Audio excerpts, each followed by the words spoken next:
Hey guys, welcome back to my channel. I hope you're all doing really well.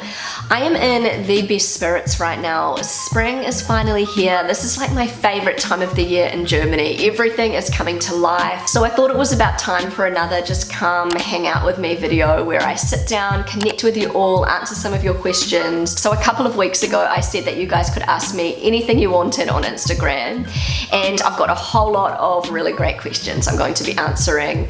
Before I jump into that, guys, I have to show you my kind of new sofa.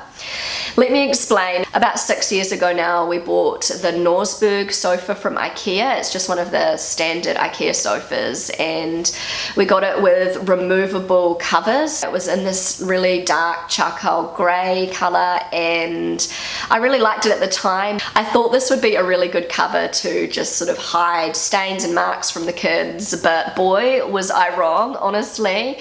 You could see every single little mark on this grey sofa. Even though you could take the covers off and wash them, after a day they would be dirty again. Like, I would be like scrubbing the couch every single day, and it drove me crazy. But we'd already invested in the couch, and you know, I waited 6 years and I put up with it until I couldn't put up with it anymore. So I did a bit of Googling and I came across this incredible Etsy store called Petbitat Studio, who sold custom made sofa covers, sofa couches in so many different colors and fabrics. They were custom made to fit basically every single Ikea sofa model, and I was like, oh my goodness, this is exactly what I want. And I was looking through the reviews and the photos, and there were like rave reviews on this Etsy store, and I was like, I need one of these sofa covers. Also, the covers were so much less expensive than the original Ikea covers and just so much nicer. So I actually wrote to Petbitat Studios. I never reach out to companies, but I just fell in love with these sofa covers, and they agreed to collaborate with me, and they have sent me this amazing sofa cover. I picked it out myself. It took me a long time to choose the one that I wanted, but this is so perfect. I am literally obsessed with our new Ikea sofa cover. It has completely transformed our old, tired looking Ikea sofa into something fabulous. I'm so happy with the fabric that I chose. It is the chenille fabric. This is amazing. It is just so incredibly soft and comfortable. The other fabric, like the old sofa cover, was super scratchy. This one is just beautiful. The sofa covers are obviously custom made to fit our particular Ikea sofa model, the Norberg, and they just fit like a glove. Honestly, so beautifully made.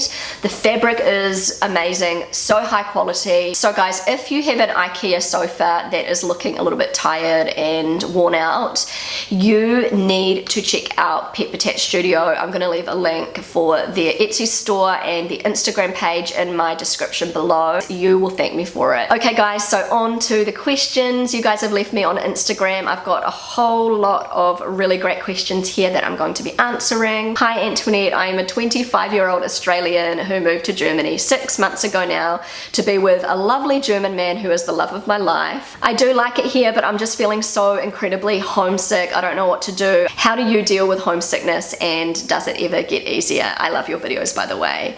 Well, thank you very, very much, and thank you for writing to me. I love hearing from fellow expats, especially fellow expats from down under. So I really, really feel for you, because I have been in your position. I have talked about the fact that I have had periods where I have been so incredibly desperately homesick for New Zealand, and yeah, it was not easy at all. So to cut a long story short, for me, looking back, what got me out of that sort of homesickness rut was getting out there, going to German language school, learning German, meeting other expats, and then later meeting Germans. And it took me a little while, but I slowly started to feel more integrated in Germany. Looking at this experience as one big adventure and embracing all of the unique cultural differences, and using this as an opportunity to grow and to learn more about myself. And when I changed my mindset, then my life started to change. There were definitely stages where I felt desperately homesick. I miss New Zealand so much, and I miss my family and friends so much and everything about New Zealand. But to be honest, I don't feel that deep sort of desperate homesickness anymore. But I have to say, sometimes the homesickness does creep up out of the blue. For example, my uncle passed away unexpectedly quite a few years ago now, and I couldn't be there for the funeral, and I just felt like I never got to say goodbye to him, and that was so hard for me. And also my grandparents have passed away since I've been living in Germany, and I couldn't get back for the funerals. That was so hard. And you know, I felt very homesick also during the pandemic. That was just horrible. But yeah, in my like normal daily life, I honestly don't really feel very homesick because I'm so used to life here. And so in that sense, it does get easier. But I have to be totally honest, something that doesn't get easier is saying goodbye, like the goodbyes when family come to stay, or you go back to your home country and you have to say goodbye, and you have to do it over and over again. And then when you have kids, it gets even worse, and that never gets easier, and that is a huge price you have to pay. The homesickness, it does get better, it gets easier, but it never completely goes away. So I hope I've answered your question. I wish you all the best of luck in your adventures here in Germany, and feel free to reach out to me on Instagram. I love hearing from fellow expats. Okay, so next question, what is the New Zealand school system like? This is a really good question. I do feel like I need a whole video to answer this question because it is very complex. I've talked a lot about the German school system, things I like, things I don't like so much.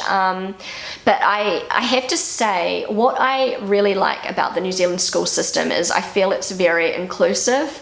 As far as, you know, children are not segregated at the age of 10 and put into different schools based on their academic performance. So I like that about New Zealand, and also the fact that everybody has an equal opportunity to go to university. The testing that determines whether or not you can go to university is done at the end of your last year at high school. So obviously you have a lot of time to grow and, you know, develop your skills and interests. And, you know, some kids are early bloomers, some are late bloomers. I feel like in New Zealand, the kids are not under so much pressure to perform academically because your grades don't hold as much weight until like later when you're a lot older. And so I think that is so much better, and that's something I like about the New Zealand school system. Also, I feel like in New Zealand schools they really encourage the arts. Like, you have a lot of opportunity to get involved in performing arts and choir, and I just remember doing so much singing at school, and for me that was awesome because I am sort of a more creative minded person. From my experience, I just feel like the New Zealand school system is a little bit more inclusive and rounded. It's not just focused on academics,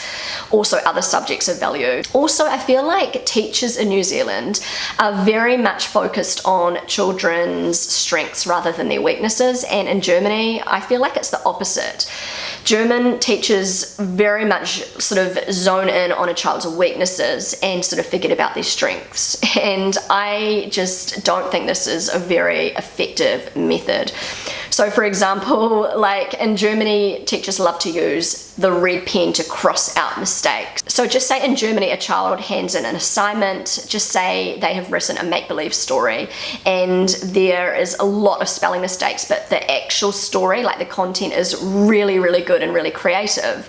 In Germany, the teacher will focus more on the mistakes, the spelling mistakes, and then at the bottom they will write correct the spelling. And so the child is only focused on what they have done wrong, and they are feeling really bad about this amazing story that they wrote. In contrast, a teacher in New Zealand may write a comment like, "That was a fantastic story. I really enjoyed how you described each character in great detail. Now you need to focus on improving your spelling. Keep up the great work." So the teacher will point out the issue with the spelling, but the main focus will be on the child's strengths. And I feel as though this approach is so much more effective. It builds children's self-esteem and it makes them want to try harder. So when you're getting positive feedback, you have more motivation to want to improve. I need a whole video to talk about this, but I have to say there are a lot of aspects of the German school system I actually prefer over the New Zealand school system and vice versa. Next question, would you move back to New Zealand with your family? I get this question all the time, and the answer is yes and no. So we always planned on moving back to New Zealand when Amelia, my eldest, started school, and that just kind of didn't happen. We ended up building a house here and really getting settled into life here, and I'm at the point where I just really love my life here in Germany. I have built up a beautiful friendship circle here. My husband just really enjoys his job, and it's a really, really hard question to answer because, of course, I think a lot about what our life would be like if we lived in New Zealand, and I wish I could experience that. I don't know, maybe one day we will. Who knows? I'm not saying we won't, but at this stage we are in Germany, and this is where we feel happy, and we have no plans to move to New Zealand in the near future. So I hope that has answered your question. Do you still have your wedding dress? No, I don't have my wedding dress. I sold it years ago when my husband was doing an apprenticeship. We needed money, and I sold it. I kind of regret it, to be honest, but it's kind of dated now. I don't think Amelia would want to wear my old wedding dress. Who knows, maybe if I'd held on to it, I don't know, I think she'll want her own wedding dress when the time comes. I still have my veil and a few little bits and pieces, like little souvenirs from my wedding, but yeah, I don't have my wedding dress anymore. What's a random thing you miss about New Zealand that we don't already know about? Something you don't already know about. Of course, you know, there's the obvious missing family and friends, but you guys already know about that. I think what I miss the most, apart from the people, is living close to the beach. That is something I miss so much about New Zealand, and we are very far from the beach. We have like the river and there's lakes around here, but it's just not the beach. Growing up in New Zealand, my dad owned a surf and dive business. He had a diving school. My dad was a lifeguard. We had a family beach house. We spent most summers out at the beach, and New Zealand beaches, the beaches in Hawke's Bay, are just so unique and so beautiful, and I miss the beaches so much, and yeah, that's definitely like the main thing I miss. But I have to say, we visited a beach in the Netherlands. I think it was about a 4-hour drive from where we live, and I literally cried my eyes out when I saw this beach because it was so similar to the New Zealand beaches. I can't even explain the emotions I felt when I realized I didn't have to fly 30 hours to go to a beach like this. There are some really beautiful beaches quite similar to the beaches in New Zealand, not far at all from me, so I'm really grateful for that, and I'm hoping this summer we can go to a beach location